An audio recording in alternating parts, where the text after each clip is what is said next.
Hey guys, this is P tiger and welcome back to my channel and I hope कि आपने मेरी पिछली video Wolverine goes to hell के prequel के one shot को देख लिया होगा, जहां से आपको इस बात का अंदाजा हो चुका है कि ये वुल्वरीन की जो सीरीज हम आज स्टार्ट करने जा रहे हैं, जो कि वुल्वरीन का वॉल्यूम नंबर 4 है। इसके अंदर हम वुल्वरीन की उसी स्टोरी को कंटिन्यू करेंगे जो कि हमने देखा था कि वुल्वरीन हेल के अंदर जा रहा है। अब ये सारी की सारी चीज़ें किस तरीके से होती हैं, इसके पीछे क्या लॉजिक है, इसको हम अपनी पूरी की पूरी 5 पार्ट स्टोरी के अंदर देखेंगे कि आगे क्या होता है। सो गाइस, इस पूरी की पूरी स्टोरी को स्टार्ट करने से पहले मेरी सिर्फ आपसे एक ही रिक्वेस्ट है कि अगर आप चैनल के ऊपर फर्स्ट टाइम आ रहे हैं तो चैनल को सब्सक्राइब करना बिल्कुल भी मत भूलिएगा। आपके सब्सक्राइब करने से मुझे मोटिवेशन मिलती है डेली बेसिस पे कॉमिक्स को अपलोड करने की। तो चलिए बिना किसी और बात के फौरन से अपनी आज की इस वीडियो को स्टार्ट करते हैं।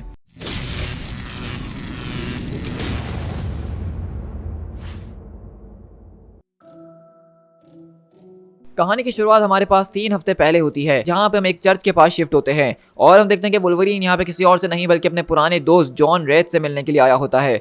अब जॉन रेड के बारे में बहुत ज़्यादा कम लोग ही जानते हैं, लेकिन जिन्होंने वुल्वरीन की द ओरिजिन वाली मूवी देखी है उसके अंदर एक कैरेक्टर था जो कि अपने आप को टेलीपोर्ट कर सकता था और वुल्वरीन का काफ़ी अच्छा दोस्त था। तो बेसिकली ये वही सेम कैरेक्टर है कॉमिक्स के अंदर भी, और इसके पास सेम वही पावर है टेलीपोर्टेशन की, और ये वुल्वरीन के साथ पहले पास्ट के अंदर काम कर चुका है जब वो गवर्नमेंट के लिए काम किया करते थे। और अब वो यहाँ पे बेसिकली एक तरह का प्रीस्ट बन चुका और इस चर्च को चलाता है।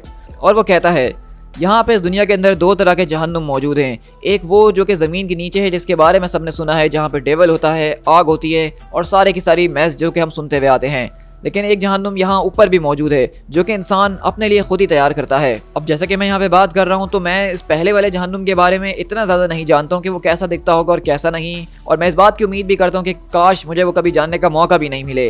लेकिन रही बात दूसरे जहन्नुम की, तो उसके बारे में मैं काफ़ी कुछ जानता हूँ, और जहाँ तक मेरा अंदाजा है लोगन, तुम भी इस बारे में कुछ ज़्यादा ही जानते होगे। तो लोगन बोलता है कि असल बात तो ये है कि जहन्नुम तक जाना मेरे लिए बहुत ज़्यादा आसान हो चुका था। मैं अपनी ज़िंदगी के अंदर ऐसे काम करता हूँ जहाँ पे मैं रोज़ जहन्नुम तक पहुँच ही जाता हूँ, लेकिन फिर मुझे तुम जैसे ईगर टीचर्स मिले हैं जो कि मुझे उससे खींच के वापसी ले आते हैं, जैसा कि तुम रेत। तुमने ठीक कहा लोगन कि हम दोनों का इस्तेमाल किया गया है, हम दोनों के साथ बुरा सलूक किया गया है। हम दोनों ही समझते हैं कि हमारे ऊपर क्या बीती थी। जो चीज़ें हमारे साथ हमारी गवर्नमेंट ने करी है वेपन एक्स के दिनों के अंदर, उनको बयां भी नहीं किया जा सकता है और ना ही उनको माफ़ किया जा सकता है। लेकिन at the end of the day लोगन, तो तुम और मैं, हम कोई विक्टिम्स नहीं हैं। ये कोई गवर्नमेंट या साइंटिस्ट नहीं थे जिन्होंने हमें इस वेपन के अंदर ट्रांसफॉर्म करा। हम लोग बचपन से ही इस चीज़ के साथ पैदा हुए थे, हम बचपन से ही किलर्स थे। अगर वेपन एक्स हमारी ज़िंदगी में ना आया होता तो उसकी जगह शायद कुछ और ऐसे इवेंट्स हो चुके होते कि हम यही इंसान बनते। ये हमारी किस्मत थी लोगन कि हम पैदा ही किलर्स हुए थे और हम हमेशा ऐसे ही रहने वाले हैं। एक बुरा आदमी अपने आप को कभी नहीं बदल सकता है, नॉट डीप डाउन। वो अपनी डार्कनेस से पीछा छुड़वाने की कोशिश कर सकता है, वो उससे ऊपर उठने की कोशिश कर सकता है, लेकिन उसको बदल कभी नहीं सकता है। अब जरा अपनी ही तरफ देखो लोगन कि तुम कितनी दूर चले आए हो। तुम उस डार्कनेस को काफ़ी पीछे छोड़ चुके हो जो कि तुम्हें तंग किया करती थी। तो लोगन पूछता है कि मैं बस तुमसे यही जानना चाहता हूँ कि चीज़ें क्या इससे ज़्यादा और आसान हो सकती हैं।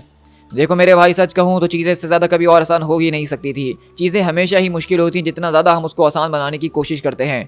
शैतान कभी भी नहीं चाहता कि हमारे जैसे लोग जो हैं वो कभी ज़िंदगी में बदलें। शैतान यही चाहता है कि जिस खतरनाक और बुरे रास्ते के ऊपर हम चल रहे हैं हम उसी के ऊपर चलते रहें। और यही तो हमारे लिए सबसे ज़्यादा मुश्किल वाली बात है कि जब भी हम अपने आप को बदलने की कोशिश करते हैं तो वो शैतान हमारे सामने खड़ा हो जाता है हमें दोबारा उसी पाथ के ऊपर लाने के लिए। लेकिन आखिरकार देखो कि हमने उस शैतान को शायद हरा ही दिया है। रही बात मेरी, तो तुम मुझे देख ही सकते हो कि पहले मैं रेत के नाम से जाना जाता था, लोगों की ज़िंदगियों को छीनता था। हमने बहुत से ऐसे काम किए जिसको मैं बोलना भी पसंद नहीं करता हूँ, लेकिन एट लास्ट देखो कि मैं अब कहाँ से कहाँ आ चुका हूँ। और अगले पल हम देखते हैं कि बेसिकली वो चर्च के बाहर बैठा होता है और लोग उसकी काफ़ी ज़्यादा इज्जत वगैरह कर रहे होते हैं। और वहीं से लोगन बोलता है कि तुम एक पेस्टर बन चुके हो, पेस्टर रेत। ये चीज़ तो मैंने होते हुए कभी नहीं सोचा था कि मैं तुम्हें देखूंगा। तो वहीं से जॉन बोलता है कि हाँ, मैंने भी ये बात कभी नहीं सोची थी कि मैं तुम्हें एवेंजर्स के साथ देखूंगा। हाँ, तो लोगन बोलता है कि हाँ, मैं इस बात को जानता हूँ कि काफ़ी लोग इस बारे में बात कर रहे हैं, लेकिन जिस तरह का हम काम करते हैं उसके अंदर बातें तो होती ही हैं। अब लोगों को लग रहा है कि एक न्यू एज शुरू हो चुकी है, ऑसबॉर्न और उसके डार्क एवेंजर्स को हमने भगा दिया है और सारी की सारी चीज़ें अब वैसे ही हो चुकी हैं जैसा लोग उसको चाहते थे। अब देखा जाए तो हमारा भी अपना एक एक्समैन का घर बन चुका है, हम अपने आइलैंड के ऊपर ओटोपिया के ऊपर रहते हैं। And for the first time in my life मुझे ऐसा लग रहा है कि ज़िंदगी अब कंप्लीट हो रही है। अब मेरे पास एक औरत भी है जिससे मैं प्यार करता हूँ और उसके साथ घर बसाने की सोच रहा हूँ। लेकिन यही चीज़ मुझे सबसे ज़्यादा डराती है। मैं डार्कनेस को सारी ज़िंदगी कैरी करते हुए आया हूँ और उसको आगे भी कर सकता हूँ क्योंकि अब मुझे उसकी आदत हो चुकी है। लेकिन रही बात उम्मीद की, होप की, तो मैं शायद उसको हैंडल ना कर सकूँ। तो वहीं से जॉन बोलता है कि फेथ एंड होप 2 बहुत ही ज़्यादा फ्रेजाइल चीज़ें हैं लोगन, और मैं इस बात का वादा करता हूँ कि ये दोनों चीज़ें तुम्हें बार बार टेस्ट करने की कोशिश करेंगी। लेकिन मुझे ये बताओ कि तुम्हें इस वक्त सबसे ज़्यादा डर किस चीज़ से लग रहा है? क्या तुम्हारा फेथ टूट जाएगा इस चीज़ से, या फिर तुम्हें उसका इनाम मिलेगा? और उसी के बाद हम यहाँ से प्रेजेंट डे के अंदर शिफ्ट होते हैं, जहाँ पे बेसिकली जॉन अपने पूरे के पूरे चर्च के अंदर बाइबल से लोगों को पढ़ा रहा होता है, उनको बता रहा होता है कि अच्छाई क्या होती है, बुराई क्या होती है। लेकिन वहीं से अगले पल हम देखते हैं कि दरवाज़ा खुलता है और वहाँ पे एक आदमी चिल्लाते हुए आता है कि पास्टर रेत, ये चीज़ अचानक कहीं से निकल कर आ गई और वो बहुत बुरी तरीके से हमारे पीछे लगी हुई है। और हम लोग वहाँ से भागते हुए आ गए, लेकिन जूडी, ओ गॉड, मुझे लगता है कि वो मर चुकी है, ज़रा इसकी तरफ तो देखिए आप। और अगले बार हम देखते हैं कि जॉन आगे की तरफ आके देखता है, उसको कुछ समझ में नहीं आता, लेकिन उस लेडी के हाथ पे 3 क्लॉस के निशान होते हैं। और वहीं से जॉन समझ जाता है कि ये क्या चल रहा है और कहता है कि इस दरवाजे को लॉक कर दो मेरे जाने के बाद, और यहाँ से निकल के बाहर कोई नहीं आएगा। और वहीं से जॉन अपने पूरे के पूरे सीक्रेट बंकर के अंदर जाता है, जहाँ पे उसने ज़बरदस्त तरीके की आर्मरीज को रखा हुआ है, और कहता है कि मैं हमेशा से इस बात को सोचता था कि शायद मेरे पीछे सैबरतूथ मुझसे बदला लेने के लिए आएगा, या फिर मैवरिक को भी वो लोग भेज सकते हैं, या फिर वो दर्जनों लोगों को भेजेंगे मेरा काम तमाम करने के लिए। लेकिन रही बात ज़िंदगी की, तो ये फुल ऑफ सरप्राइजेज है। यहाँ की पूरी आसपास की माइंड ऐसे फट रही हैं जैसे वो आदमी छुपने की कोशिश ही नहीं कर रहा। ऐसा लग रहा है कि वो बताना चाहता है कि वो मेरे लिए आ रहा है, वो ये जताना चाह रहा है कि वो काफ़ी ज़्यादा स्ट्रॉन्ग और मुझसे डरता नहीं है। मैं जानता था कि एक ना एक दिन ये दिन ज़रूर आएगा, जो कुछ भी मैंने अपनी ज़िंदगी के पास में किया है वो मेरा पीछा ज़रूर करते हुए यहाँ तक आएगा ही, लेकिन मैंने ये नहीं सोचा था कि वो उसके रूप में मेरे सामने आएगा। मैं इस वक्त एक ज़बरदस्त तरीके की बुलेट को लोड करके खड़ा हुआ हूँ, जिसके अंदर यूरेनियम की कोर से बनी हुई बुलेट्स हैं, जो कि किसी का भी काम तमाम कर सकती हैं। और इसी तरह हम देखते हैं कि जॉन बेसिकली जंगल की तरफ अपनी गन को लेके जाता है, लोड करता हुआ, और इस चीज़ का पीछा करता है। लेकिन वो चीज़ इतनी ज़्यादा तेज़ होती है कि जॉन समझ नहीं पा रहा होता कि ये है तो है क्या, और अगले पल वो उठा के उसको ज़ोर से पेड़ के ऊपर फेंकती है, और वहीं से वो चीज़ जॉन के मुंह के ऊपर आके खड़ी होती है। और जॉन बोलता है, अगर तुम्हें लगता है कि मैं तुमसे भीख मांगूंगा तो इसका इंतजार करना छोड़ दो, क्योंकि ऐसा कभी नहीं होगा। लेकिन वो शख्स अगले पल, जो कि एक हुड के अंदर है, वो अपनी आंखें चमकाता है, और जंगल के आसपास के जितने भी कीड़े मकोड़े, सांप, मच्छर, बिच्छू जो भी होते हैं, वो पूरी की पूरी जॉन की बॉडी को अपने अंदर कवर करना शुरू कर देते हैं, और वह यहाँ जोर जोर से चिल्ला रहा होता है। और अगले पल वो सारे के सारे चर्च के लोग बोलते हैं कि ओ माय गॉड, ये तो जॉन की आवाज़ है। लेकिन जॉन ने हमें बाहर जाने से मना करा है, हम उसकी आखिरकार मदद कैसे करें, और ये दरवाज़ा भी लॉक हो चुका है। और अगले पल हम देखते हैं कि सारे के सारे लोग दरवाजे से बाहर नहीं आ पा रहे हैं, क्योंकि जॉन उनको लॉक करके चले गया था। लेकिन अगले पल वो जो कोई भी इंसान हुड के अंदर मौजूद है, वो अपने मुंह के अंदर से अजीब व गरीब एसिड निकाल के आग फैलाना शुरू करता है, और उस पूरे के पूरे चर्च को जलाना शुरू कर देता है। और वो लोग भी वहाँ से बाहर नहीं निकल पा रहे, और उनके चिल्लाने की और तड़पने की आवाज़ें आ रही होती हैं। लेकिन वहीं से जॉन अपने आप को उस पूरे के पूरे जंगल से निकालता हुआ सीधा आता और कहता है कि नहीं, इस सब को फौरन से रोको, make it stop you bastard, और आई स्वेयर कि मैं तुम्हें अपने हाथों से ही मार डालूंगा। लेकिन इससे पहले जॉन वहाँ पे उस आदमी को कुछ कर सके, अगले पल हमें स्निक की आवाज़ आती है, और वो कहता है, क्या तुमने इसको महसूस किया रेत? ऐसा ही फील होता है जब तुम्हारा गॉड तुम्हें अबैंडन कर देता है। तुम लोगन नहीं हो, आखिरकार तुम क्या चीज़ हो? हम कौन हैं? तुमने हमें पहचाना नहीं? ये बात मुझे काफ़ी सरप्राइज करती है पेस्टर। मुझे तो ऐसा लगा था कि तुम एक शख्स ऐसे होगे जो कि मुझे देखते ही पहचान जाएगा। मे बी जब तुम मुझे करीब से देखो तो शायद पहचान जाओ। नाउ अब मुझे बताओ कि आखिरकार तुम मेरे अंदर क्या देखते हो पेस्टर? Tell us. और अगले पल हम देखते हैं कि वहाँ पे वो अपने आदमी मार्क्स हटाता है, और वहीं से जॉन की हालत उसको देख के ख़राब हो चुकी होती है, और वो सिर्फ एक ही अल्फाज कहता है, हेल, आई सी ओनली हेल। और अगले ही पल हम देखते हैं कि वो आदमी दरअसल कोई और नहीं बल्कि वुल्वरीन ही है, जो कि अपने यहाँ एक अजीब व गरीब रूप के अंदर मौजूद है, जिसको नाम दिया गया है हेलवरीन। और इसी तरह हम यहाँ से जो है बेसिकली सैन फ्रांसिस्को पोस्ट के अंदर शिफ्ट होते हैं, जहाँ पे वुल्वरीन की गर्लफ्रेंड मेलिटा जो है वो काम करती है। अब मेलिटा के बारे में अगर आपने नहीं जाना तो आप वुल्वरीन का पहला स्टोरी आर्क देखिए, जो कि मैं अपने चैनल के ऊपर शेयर कर चुका हूँ। उसी स्टोरी के अंदर वो मेलिटा से मिलता है और उनके बीच एक रिलेशन शुरू होता है, और यहाँ पे उसके बॉस आके उससे पूछ रहे होते हैं कि स्टोरी लिखने में तुम्हें और कितना टाइम लगेगा। तो वो कहती है कि मेरे ख्याल से आपको अगली बार एक नया रिपोर्टर रखना चाहिए जो कि स्टोरी को खत्म करने से पहले भागे नहीं। और वो अपनी इस पूरी की पूरी स्टोरी को बनाने में लगी हुई होती है। लेकिन अगले पल हम देखते हैं कि वहाँ पे लिफ्ट का दरवाजा खुलता है, और अगले पल उसके अंदर से एक आदमी जिसकी पूरी की पूरे सर को खोल के रख दिया गया है बीच में से, और वहाँ पे कुछ हमें अजीब व गरीब लोग नजर आते हैं जो कि कहते हैं, स्प्रेड आउट, उस औरत को फौरन से तलाश करो। और अगले पल वो सारे के सारे लोग यहाँ पे किसी और को नहीं बल्कि वो वुल्वरीन की गर्लफ्रेंड के ही पीछे आए हैं, और वो यहाँ पे सारे के सारे ऑफिस के अंदर शोर शराबा दौड़ धमाका कर रहे होते हैं और कहते हैं, लिसन, तुम में से यहाँ पे आज किसी को भी मरने की कोई ज़रूरत नहीं है। हम यहाँ पे सिर्फ एक को मारने के लिए आए हैं, और वो जानती है कि वो कौन है। तो अगर तुम सामने आ जाओगी तो किसी को मरने की ज़रूरत नहीं पड़ेगी। और वहीं से मेलिटा बोलती है कि ओह गॉड, लगता है कि वो लोग मेरे लिए यहाँ पे आए हैं। और वो यहाँ पे जैसे ही भागने की कोशिश करती है तो अगले पल वो खतरनाक किस्म का आदमी उसको पकड़ने के लिए आता है। लेकिन मेलिटा के पास एक ज़बरदस्त तरीके की गन होती है, जिससे शूट करके वो उससे अपना पीछा छुड़वाती है। और इसी तरह हमारी कहानी यहाँ से कुछ हफ्ते पहले शिफ्ट होती है, जहाँ हम देखते हैं कि वुल्वरीन बेसिकली मेलिटा के साथ मौजूद होता है और बताता है कि ये एक स्क्रल सोनिक डिस्ट्रप्टर है, क्री लेजर बैटन है, शियार मिलिट्री ग्रेड पेपर स्प्रे है, इंटरस्टेलर सेलफोन है जो कि मैंने चुराया था सॉर्ड से, और ये किसी तरह का मिस्टिकल डॉकरी है जो कि मैंने डॉक्टर स्ट्रेंज से पोकर के गेम के अंदर जीता था। और हाँ, इन द लास्ट ये जो नकल्स तुम देख रही हो ये वाइब्रेनियम ब्रास से बने हुए हैं। तो मलिटा बोलती कि इम्प्रेसिव, ये सब तुम्हारे हैं।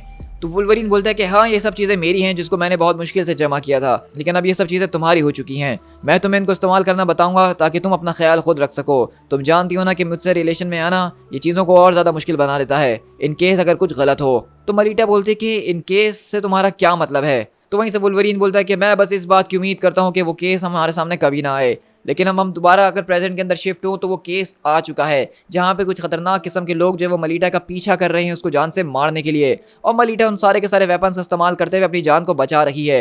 लेकिन अगले पल हम देखते हैं कि यहाँ पे एक मिस्टीरियस लड़की जो है वो बाइक के ऊपर यहाँ पे आती है मलिटा को बचाने के लिए, और वहीं से गार्डनर कहती है कि मुझसे दूर हो जाओ, आखिरकार तुम हो कौन। तो वहीं से वो अपना मार्क्स उतार देती कहती है अगर तुम्हें मरने का इतना ही शौक है तो यहीं पे रहो, लेकिन अगर तुम अपने आप और लोगन को बचाना चाहती हो तो मेरे साथ इस बाइक पे बैठो, क्योंकि हमें फौरन यहाँ से निकलना होगा और मैं यहाँ पे तुम्हारी मदद के लिए आई हूँ। और हम देखते हैं कि यहाँ पे दरअसल कोई और नहीं बल्कि मिस्टीक है जो कि यहाँ पे वुल्वरीन की गर्लफ्रेंड को बचाने के लिए आई है। और अगले पल मिस्टीक यहाँ पे गार्डनर को अपने साथ बैठाती है और उस बाइक के जरिए उस पूरी की पूरी बिल्डिंग से निकल के भागना शुरू करती है। और वो सारे के सारे मिस्टीरियस लोग कहते हैं कि gun hawk to the command, हमने उस लड़की को खो दिया है, और मिस्टीक उसके साथ मौजूद है जो कि उसकी मदद कर रही है। तो वहीं से जो उनका लीडर होता है वो कहता है अगर ऐसी बात है तो तुम अपने नेक्स्ट टारगेट की तरफ आगे प्रोसीड करो। मिस्टीक ने हमें एक बार फिर धोखा दे दिया है, इसने हमारे सारे के सारे प्लान को खतरे में डाल दिया है। तो वहीं से उनका लीडर बोलता है कि इसमें घबराने की कोई ज़रूरत नहीं है। क्या मतलब घबराने की ज़रूरत नहीं है? वो इस प्लान के बारे में सबको अलर्ट कर देगी। हाँ, वो उन सबको बता सकती है, लेकिन एग्जैक्टली वो लोग इसका बारे में और कर भी कह सकते हैं। जो चीज़ें हम ऑलरेडी इमोशन के अंदर सेट कर चुके हैं उसको कोई नहीं रोक सकता है। और मैं आपको यहाँ पे थोड़ा सा शॉर्ट करके बताता चलूँ कि ये सारे के सारे लोग कोई और नहीं बल्कि क्रिमिनल ऑर्गेनाइजेशन से बिलोंग करते हैं जिनका नाम रेड राइट हैंड है। और इस पूरी की पूरी क्राइम ऑर्गेनाइजेशन का सिर्फ एक ही मकसद है कि वुल्वरीन से बदला लेना। मतलब इस पूरी की पूरी ऑर्गेनाइजेशन के अंदर जितने भी लोग हैं वो एक फैमिली की तरह ऑपरेट करते हैं, क्योंकि यहाँ पे उनकी ज़िंदगी को किसी ना किसी तरीके से वुल्वरीन ने इफेक्ट करा है। किसी के बाप को मार दिया गया था, किसी के बेटे को मार दिया गया था, इस तरह ये सारे के सारे लोग एक साथ जमा हो गए हैं और अब इनका ज़िंदगी के अंदर एक ही बदला है कि उनको वुल्वरीन से बदला लेना है। जिसका साफ सा मतलब ये है कि यहाँ पे जो कुछ भी वुल्वरीन के साथ हो रहा है उसके पीछे यही ऑर्गेनाइजेशन शामिल है। और अगले पल वो उनका लीडर कहता है कि हम मिस्टीक से अपना बदला ज़रूर ले लेंगे और उसके साथ गार्डनर वाली लड़की से भी उनको हम डील कर ही लेंगे, लेकिन जैसा कि हमने अपनी चीज़ों को प्लान किया था हमें वही करना होगा। हमारे पास हमारे टारगेट्स मौजूद हैं जिनको हमें निपटाना होगा। और अगले पल हम देखते हैं कि यहाँ पे वुल्वरीन की ज़िंदगी से रिलेटेड जो कोई भी लोग हैं, चाहे उसके अंदर साइक्लॉप हो, जॉन रेथ हो, X-23 हो, जुबली हो, यूकी हो और यहाँ पे उसका बेटा डैकिनी क्यों ना हो, वो सारे के सारे लोग उन लोगों को मार के उससे बदला लेना चाहते हैं। और अगले पल हम देखते हैं कि मिस्टीक यहाँ पे जो है मेलिटा के साथ जा रही होती है, लेकिन मेलिटा मिस्टीक के बारे में वुल्वरीन से बहुत अच्छे तरीके से जानती है और वुल्वरीन ने उसको यही बताया था कि चाहे कुछ भी हो जाए मिस्टीक के ऊपर कभी भरोसा ना करना, क्योंकि मिस्टीक भी जो है पहले इसी ग्रुप के साथ मिली हुई थी और वुल्वरीन को वहाँ तक पहुँचाने में मिस्टीक का भी एक बहुत बड़ा हाथ है। तो मेलिटा यही बोल रही होती है कि आखिरकार वो सारे के सारे लोग कौन है और यहाँ पे क्या चल रहा है। तो मिस्टीक बोलती है कि ये सवाल का जवाब देना इतना आसान नहीं है, आखिरकार ये सब चल क्या रहा है और वुल्वरीन कहाँ है। देखो, इस सवाल का जवाब देना इतना आसान नहीं है। क्या तुम यहाँ पे जानना चाहती हो कि उसकी बॉडी कहाँ है या उसका सोल कहाँ पे है? मिस्टीक, आखिरकार तुम ये किस तरीके की बातें कर रही हो, मैं उसके बारे में जानना चाहती हूँ कि वेयर द हेल इज लोगन। लेकिन इसी तरह हम यहाँ से कहीं और नहीं बल्कि इस पूरे के पूरे हेल के अंदर शिफ्ट होते हैं, जहाँ हम देखते हैं कि इस पूरे के पूरे हेल का जो डेविल है उसने लोगन को अपने पास कैद किया हुआ है और वो यहाँ लंबा चौड़ा भाषण दे रहा होता है कि किस तरीके से यहाँ पे ये सारे के सारे लोग तुम्हारे इंतजार कर रहे थे यहाँ पे, और यहाँ पे बहुत सारे लोग तो ऐसे हैं जिनको तुमने ही यहाँ तक पहुँचाया है, तो इसलिए वो सब बदला लेने के लिए तुम्हारा इंतजार कर रही हैं। और रही बात तुम्हारी लोगन, तो मैं भी तुम्हारा लंबे अरसे से इंतजार कर रहा था, क्योंकि तुमने मेरे हेल के अंदर बहुत से लोगों को भेजा है, तो अब जब तुम खुद यहाँ पे आए हो तो मैं इसको काफ़ी ज़्यादा इंजॉय करूँगा। और हम देखते हैं कि यहाँ पे हमें खतरनाक किस्म का हेल का लॉर्ड नज़र आ रहा है। अब इस बात को माइंड में रखिएगा कि यहाँ पे ये जो पूरा का पूरा हेल लॉर्ड है ये मुफेस्टो नहीं है और ना ही सैटर्न है, बल्कि ये एक अलग ही तरह का डेविल है जिसको यहाँ पे अभी कोई नाम नहीं दिया गया है। तो इसका मतलब साफ सा ये है कि बेसिकली वुल्वरीन जो है वो यहाँ हेल के अंदर पहुंच चुका है एक डीमन के कब्जे के अंदर, और जो अभी हमने थोड़ी देर पहले वुल्वरीन देखा था जो कि सारे के सारे लोगों को मार रहा था, वो दरअसल वुल्वरीन की बॉडी है जो कि इसी डीमन ने पोजेस्ट करके उसको हेलवरीन के अंदर बदल दिया है। और रेड राइट हैंड जो है वो उस वाले हेलवरीन का इस्तेमाल करके वुल्वरीन के जानने वाले उसके सबसे ज़्यादा चहीते लोगों को मरवा रहे हैं ताकि वो उससे अपना बदला ले सकें। तो ये इस पूरी की पूरी स्टोरी का प्लॉट है जिसको हम अपने आगे के इश्यूज़ के अंदर कंटिन्यू करेंगे। To be continued.